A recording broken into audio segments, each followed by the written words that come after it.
All right, welcome back to the Who is Will Sims podcast.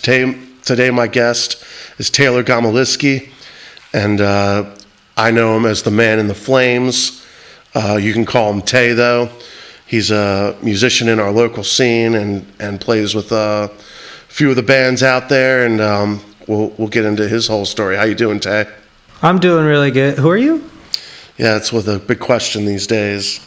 Okay. Who is Will Sims? That's you? Yeah, sometimes. Sometimes it's me. Nothing up here. I don't know. Yeah, so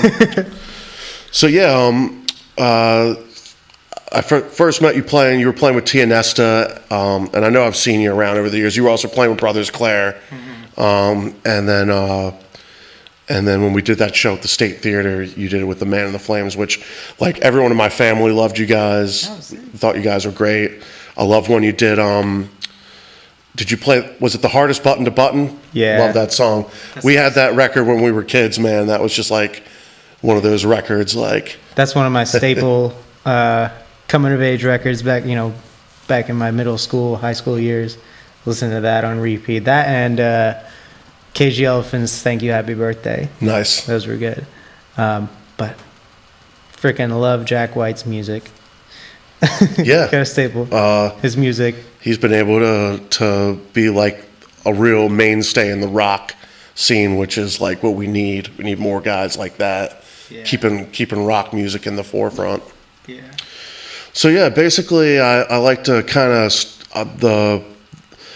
like to go like back to the beginning of like the musical journey. For me, I think back to my dad bought me the first Matchbox 20 record when I was a kid, and I listened to that religiously, and like that kind of led to like all the 90s bands and stuff like that. What were some of those records for you that were just like, dude, like music is awesome, and just kind of started that path towards like getting into music? So I never listened to this album fully. I should probably revisit it, maybe.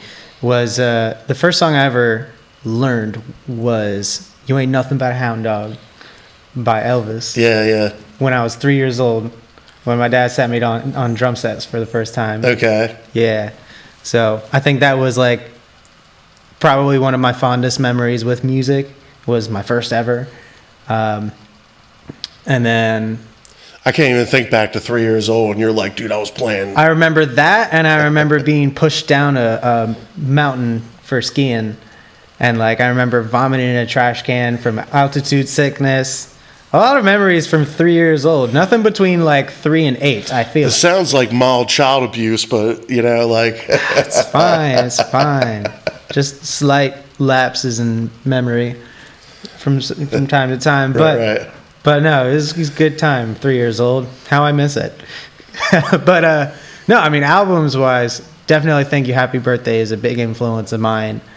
They say around that age, around like sophomore year of high school, is the more formative years for most people, and like influences their music throughout the rest of their lives. And that's right when that album came out, and I got a fucking tattoo of it on my arm and all that stuff. So was that like a pretty quick transition of like you kind of like being really inspired by music and it leading to you like getting into like playing music and learning an instrument? Or it inspired my writing more than anything else, because at the time I was already in a band with honestly most of the members of Brothers Clair, Cooper and Andre and I, and a couple other people were in another band called Animal Orchestra at that time, and I was writing some songs for it. Cooper was writing some songs. Andre was writing some. It was all good. But our main influences back then, before I found that album, was Red Hot Chili Peppers and AC/DC. Nice. Good artists. So when did you start playing music? Was it like something your parents got you into, like doing lessons when you were young? Oh yeah. I started, drums first, like I said, when I was 3 years old. I wasn't very good at that. I was 3. Get off my back.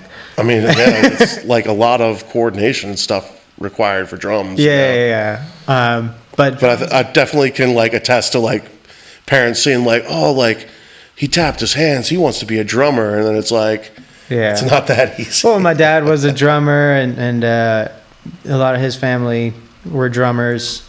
My granddad's brother, something like that.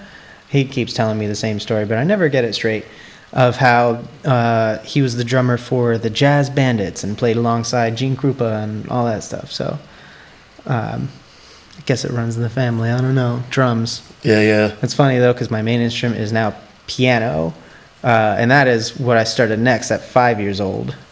My parents took me to a piano lesson that my brother was having, and I sat down at the piano while they were having a conference with the teacher, and I just started playing notes. And the teacher's like, "What about him?" And they were like, "Oh, to help him in school and help his memory and all that stuff." Yeah. But guess what? Now it's my job. So I would say there's like at Joke's least a on you. little bit of like that, just the ability to operate both hands independently that you start with on the drums, and then it kind of translates into piano. Like you got to be able to. For sure. So know. like I feel like once you play piano and if you get drums down too, because piano is a percussion instrument. Fun fact. Yeah. That everyone knows. But once you get piano down and you have like a sense of rhythm from the drums and a little bit of coordination, I feel like you can play pretty much any instrument. So. Yeah, that's neat. I was kind of like I never really thought about being a musician until like I was much older. Like to me, it was just kind of like, I liked singing. I would be down here like cleaning and when I was a kid, and have music playing and just be like singing at the top of my lungs, thinking no one could hear me. But now that I'm older, I'm like, dude, everyone can hear me. But you're good now, though, is the thing. Well, and then I didn't start playing guitar until my senior year of high school. But then, like, once I picked up the guitar, I was like all in. But like, I tried over the years, like I tried doing like guitar lessons. I ended up mostly teaching myself, and then tried like piano lessons, but like guitar just felt right to me. Yeah. And I can like write stuff on the piano, but I can't just like sit down and play whatever. But that's cool. Like, I feel like there's this weird thing like that I kind of see with a lot of kids that are kind of like, I guess, pushed into music when they're younger. And like, I don't know if you've seen like some of these bands that have come through and like, I don't know, past 5-10 years, but like I think of bands like Bad Seed Rising was like one that was around for a little while, and they were just like all kids, and they had like this pretty hot streak, like where they kind of took off and they went on tour and did all this stuff. Yeah. But now they're like not really doing anything. And I don't know if they're like, maybe they're on break, but like I kind of wonder if like it kind of hits you differently when you're kind of pushed into it, and then like your parents get behind you. It's like kind of like this. It's almost like they're like your parents living vicariously through you, like pushing you through. I feel like it's got to be a combination of a few things to create that kind of person that just wants to do it, forever. And it's definitely having your parents push you and other people around you in the circles that you run in when you're a kid, pushing you towards that. But you also got to be, you got to have that. You got to be driven yourself. Obviously, you got to have some sort of talent. But all three of those combined, along with... I was about to say some fourth thing. I can't remember. But let's go with those three for now. Yeah, that's good. A little bit of craziness. Yeah. There you go. You got to be a little crazy. That mixture right there kind of makes up that person that's just like, I want to do this forever and I don't know any other way. Yeah, I mean, like, for me, it feels like it's just become like this big part of my life. Like, I don't know what I would do if I couldn't play music. Yeah. But like, it's also just kind of become this thing where I've really kind of taken control of it, and like I feel like this level of understanding that I have with it, where like, maybe one day I'll hit like a level of success that I'm really happy with. Yeah. But even if I am just at this like level working on music, I know that I'll be happy. What's your like music life end goal? I mean, I would love to reach a point where like a lot of bands are these days, like to be able to tour in like high-end clubs and sell them out. Like that would be amazing. That'd be really cool. I've always tried to write songs that I think would fit like really great in a stadium environment. That's kind of like my favorite bands are bands that play in those types of environments, like U2, Oasis, like bands that write songs that are like larger than life. Yeah. And you know, I didn't really come from a place of adversity. Like the thing about a lot of the bands I love is they grew up in like, you know, environments that are, you know, way less than ideal, like dealing with things that I never had to deal with. Like, you know, the craziest thing I probably had to deal with in life was like seeing 9/11 on TV. And even then I didn't really even process what was happening. Like I was just some goofy kid that was just like, I didn't even know what was happening until like my parents picked me up. I thought that like my brother was in trouble or something, or my brother got hurt. And they were like, oh no, like we're under attack. And it was like this crazy moment. But yeah, so I feel like that's one of those things that like I hear about a lot of artists that like when I look into their backstory, it's like a lot of their success comes from that like pain that, you know, they kind of had to deal with and turning that into like this message, this voice. So you spent a lot of years honing your craft, and then I guess you kind of found this like musical style and that like really spoke to you. So how do you feel like that translated into like, I want to make music that's like this, or you know, kind of pushing you in a certain direction musically?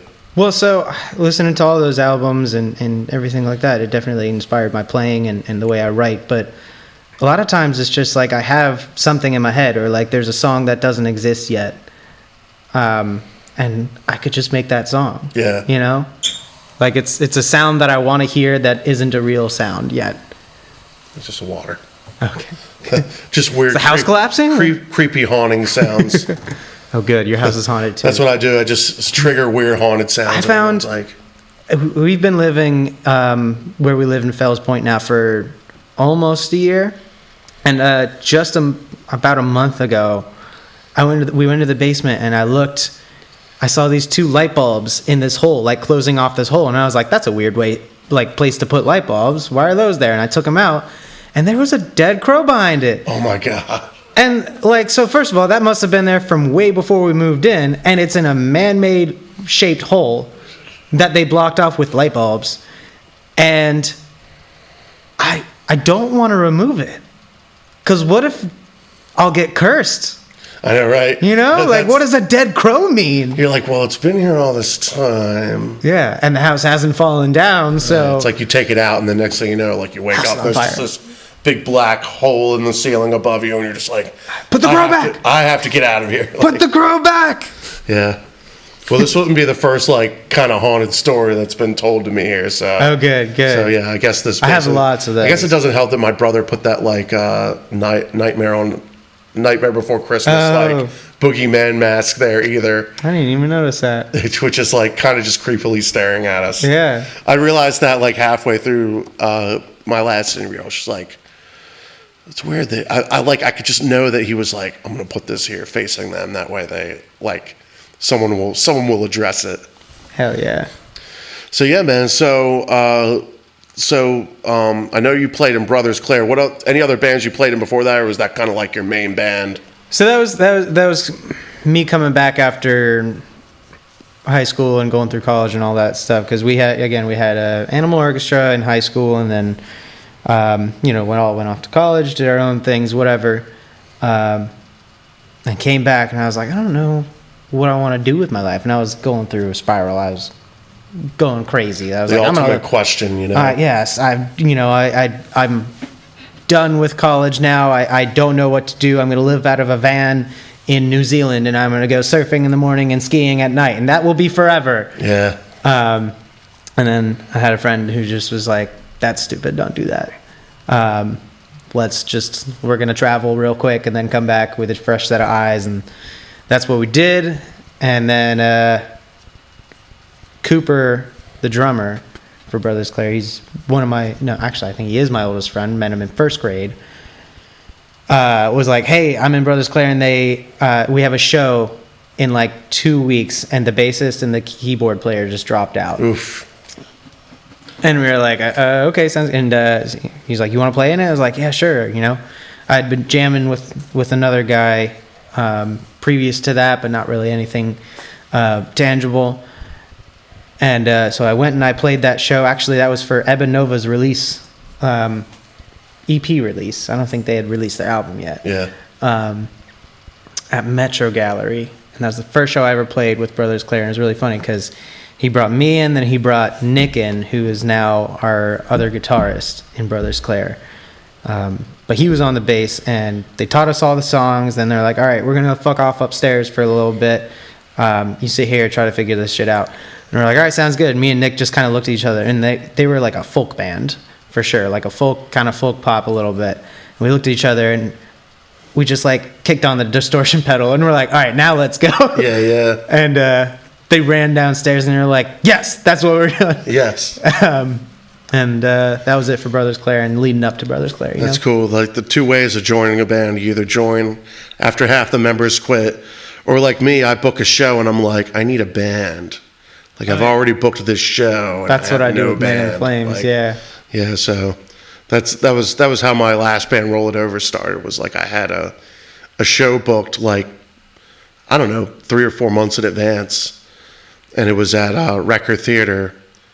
And it was like opening for like Bang Tango and Kip Winger of Winger, like it was just this 80s rock lineup. And I was like, well, I want to do this show, and I confirmed with the booking agent. I was like, but I don't have a band, and that's how that band started, which lasted like 4 or 5 years. Yeah. But yeah, that was like one of the first bands I was in that like we had like a real tenure, and we played some really cool big shows and.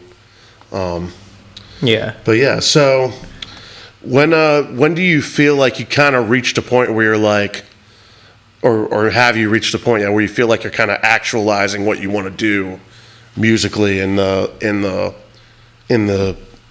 scene or in your world of like? I'm still trying to figure that out, but I mean, it's been a pretty good year for me musically, with Tionesta and the Man in the Flames and a little bit of Brothers Clair too peppered in there. We played Maryland Day Festival. Yeah. That was a cool day. Yeah. That was a really fun show, I'll be honest. And it helped that it started raining and we were playing indoors at Lucky's. Oh, nice. So everybody came in to see our set, and it was just electric. Yeah, I was running sound on that in Leaning Kugels or whatever. Yeah. So I had a little setup in there, which was pretty cool, but a little bit more like background music because there was a lot of singer-songwriters, so it was just a lot of people hanging out, drinking while we played our songs. But yeah, I mean, it was a good time. I came and saw y'all set. Oh yeah, it was the whole thing was just a cool setup, and I'm glad they're doing it again this year. Yeah, for sure. But yeah, it was a good year with all that stuff, and I got so like 2020, it was 2023 is this year. 2022, I was basically homeless for most of the year. Picked myself back up with some help from Monica, my girlfriend. Thank you very much. Happy to live with you. And now I got a studio that's up and running. Nice. Writing songs mainly writing songs for other people right now. I still write for myself, but like, which is a cool thing to be able to do. Yeah, like it's great to just. I complain about it sometimes when there's like a client that I have who's being just too much, or they're just not being a good person. I'm like, oh my God, and I'll just go off on a tangent, and then I'll be like, I'm still writing music and getting paid to do it. So like that feels good. Do you have a name for your studio? Yeah, it's Scotch Studios. Scotch Studios. Yeah, named after my little puppy. Scotch. Yes. I love Scotch. Scotch. Yeah. I say that all the time. So cool. That's awesome. Yeah, that's the real trick is like trying to find that musical balance. Like for me, it was like making the decision to become kind of like a solo artist, which just allowed me the freedom of like making the music I wanted to make and including the people that I wanted to include, which was like the biggest fear was I was afraid that I would be like, oh man, like I need someone who can play guitar on this song, like a cool lead or whatever, and I'm going to ask people and they're going to be like, I'm too busy, like, which totally understandable response. Like a lot of musicians are, a lot of really good musicians are busy, you know, but like 9 times out of 10, I'll be like, hey, I got this song, I need someone to play lead, and usually people are like really open to it. They're like, yeah, send me dates. Well, like, I think that's part of being in the city here in Baltimore, and also just collectively the fact that we have, you know, this city, and then just 45 minutes down the road is DC, and an hour and a half, 2 hours north is Philly, and then New York is 3 hours away. Like everything's like right here, you know. And so I was recently asked about like, what if I moved to LA and like did the music scene there? And I was like, well, LA is nice, but like that's, you know, and they have everything, yeah, you know, music wise, you know, they have every genre. that's the thing, like, But like I can just be here as well. I feel like when you go out there, it's like, you got to be willing to like devote yourself like 100% to that lifestyle, which is like hard. Like for me, I work full time, have 2 bands that play out, and I'm doing a podcast now. Like, and that's just to like, you know, try to still be like something that's somewhat relevant in today's world. But like out there, it's like, you know, it's almost like No here, job, just be music. right? And like here, it's like I feel like we all support each other. It's like a good scene in the sense that like, you know, people like you, they're gonna come out and support you.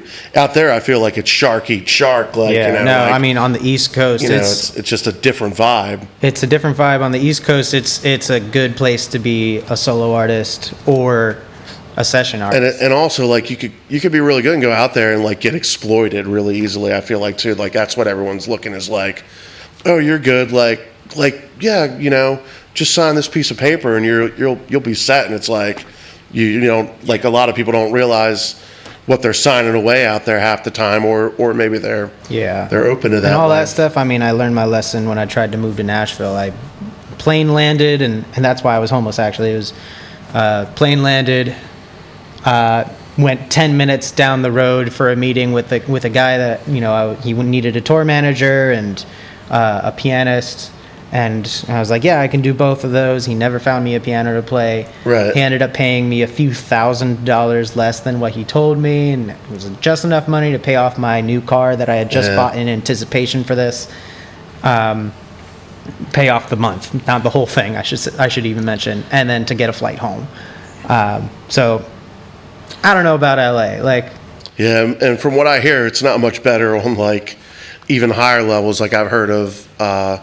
You know, guys in the production industry that go out to do tours and stuff, like lighting for tours and stuff, and they'll be like, yeah, you know, I did a couple dates, money wasn't adding up, I said see you, you know. Yeah. Took the first flight back home, and it's like, if it ain't right and you got a place that you can go, you know, it's fine. It's like, yeah, it's I think it's just one of those industries where like I think, you know, there's you get people that are like out there and really giving it their all, but then there's also like people that are out there that are like looking to like, you know, make money wherever they can, or cut money wherever they can, and like, you know, if you're not careful, you're the one that's getting, you know, shortchanged in the end.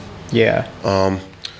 But yeah, like that's the real trick of this industry. But I guess the cool thing these days, which I've come to appreciate, is like, you know, now more artists have access to like, you know, marketing stuff like Facebook marketing, stuff like that, where you can push yourself out to whatever audience you want, which is kind of like a neat place to be. You know, you don't have to like, it's not like, oh man, I got to get a music video on MTV anymore, which is like, I feel like the big thing back in the day. It's like you can put your stuff up on YouTube, and you never know, like it could take off at any point, which is... Got to find the right hashtags or something. I don't know. You know, start a TikTok channel. You never know. Like, just make the right video or release the right song, anything could happen. So, it's just definitely an interesting world to be in, So, yeah, we did that show at the State Theater, which was really cool. Family, a lot of people in the family loved you guys. I feel like everyone there was really digging your set. Speaking of family and like promotion and all that stuff, I want to go back a ways when we were talking about, growing up and all that stuff. Did you get, once you started playing shows and singing and stuff, did you get people being like, oh, play us a song in your family, or like, go play the guitar for us, like during Christmas or something? Not in families, more like friend groups and stuff. I'd be like, the guy where was supposed to be like, bring the guitar, and then, it's like you sitting around a campfire playing Wonderwall or whatever songs. Like we got a lot of back then. I was limited by how much I could remember, but now it's like, I go out and play gigs all the time. I got like an iPad that's just loaded up with songs, so I can like. It was every family gathering was just a recital for me and everyone else who was like, who could play some sort of music. Like, Taylor, play a song. It's Christmas. Play a Christmas song. Like, oh, no, Christmas. That would drive me nuts. I think like the closest that I ever got to that was like if I would go over to my grandmother's house. The fact that I could sit down and play anything on piano, she was just like really happy by that. Like I could sit down and play like The Scientist by Coldplay, or like 3 a.m. by Matchbox 20, like real like basic versions of those songs, and sing along to them. And she was just like so excited by that because, she played piano in church and stuff like that, and that was like a big, big thing that she did. And I think it's really funny though that back then I was like, I'm not gonna, I don't want to play music for you guys, whatever. It's resentful. And now in my adult life, I'm like, well, do you want to come to my show? Like, yeah. I can imagine that, like, well, we, who paid for all the piano lessons, and then it's like, how that turns around. Yeah. Please take a ticket. Please come to the show. Like, Yeah, I'd say like I definitely went through that. I definitely had the phase where like people were excited about coming to see my band play. Like, oh, that's cool. Like you got a band, and then like now I just wish that those same people cared. Like, because like where I was then was like I go back and watch videos, and I was like, oh, like we were not quite there yet. And now I'm like, no, I finally got it together. Like you need to come see me now that I figured it out. Like, for sure. And they're just like, oh, I got the kids, and I gotta work and this and that. Like, I don't want to pay for parking, like stuff like that. It's like every excuse under the sun. I think it's really important for bands nowadays, or bands, artists, whatever. You just got to keep it fresh. You can't have the same set of songs. You can't play the same set every single time. People are going to get bored. Nobody's going to come to your show because you're just doing the same thing over and over again. Because of that, venues aren't going to book you. Write new stuff, do new things. That's the trick, and it's like the thing I see a lot of bands struggle with, and I know it because I lived it. And it was like the last band I was in. We were a band for 4 or 5 years. We went through a few different lineup changes, but our last lineup was like 4 pretty consistent guys, and it took us 6 months to put an EP out, and then then another year and a half to like finish the album, and then another year of getting the album remixed and stuff like that. And then it's like we finally put it out, and then the band breaks up, and it's like I've seen so many bands go through that. It's just like it's just that eternal struggle of like most bands that do it well, like they put the music out and then they're like out there doing stuff. It's like that's the real trick, is like you almost don't even want to be out there playing unless you've got something to offer people. And I went through years of playing shows of like without anything to offer anybody, and now it's like that was a big thing when I went the solo route. Is I was like, dude, I'm getting in and I'm recording as much as I can and putting it out as quickly as possible, because I don't want to be in that spot that I was in before where like you're just working towards having something. It's like I want to have stuff out and then be out there like, I'm here promoting this. Well, now I'm here promoting this, and like always have something new to offer, like you said. And I know it's tough for bands because getting 4 or 5 people on the same page sometimes is like the hardest thing. And like, you also got to be responsive to the audience and like to what people are saying, you know, even if, you know, they may not be musicians, some people may not be musicians, and they could just be saying their opinion, but I mean, they're partially, you know, you're doing it for yourself, but you're also doing it for them. Right. You know? So like, It's another if they thing, come like, up to you and like I'm working on releasing some songs that like every Man of the Flame show that I've had at least 2 people come up to me about this one song called Make It, that they're like, when are you going to release that song? Like, have you recorded it yet? And like, I did over COVID before I knew how to do anything, and I put it on Bandcamp, but like, I you know, I wanted to revisit it, and so I did, and so I'm going to release it, because people keep fucking asking, all right? So if people are telling you to do that, knowing when the signs are pointing to you, like, this is working, you know? Yeah. Yep.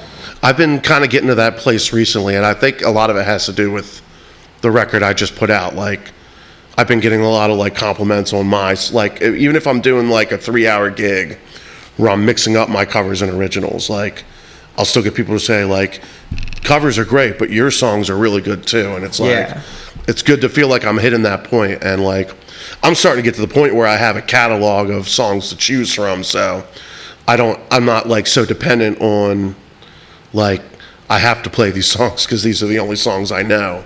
And like being able to say, well, that's not working, let me try this, or, you know, which is a really cool spot to be in. Like, it's been a lot of time and a lot of money to get there, but I've definitely been in that situation in bands where like someone will come and be like, that's my favorite song, and like everyone in the band's like, that's like our least favorite song, and it's like, yeah, but if people like favorite. It, like, like we need to take that into serious consideration. It's like, their favorite, and we made it.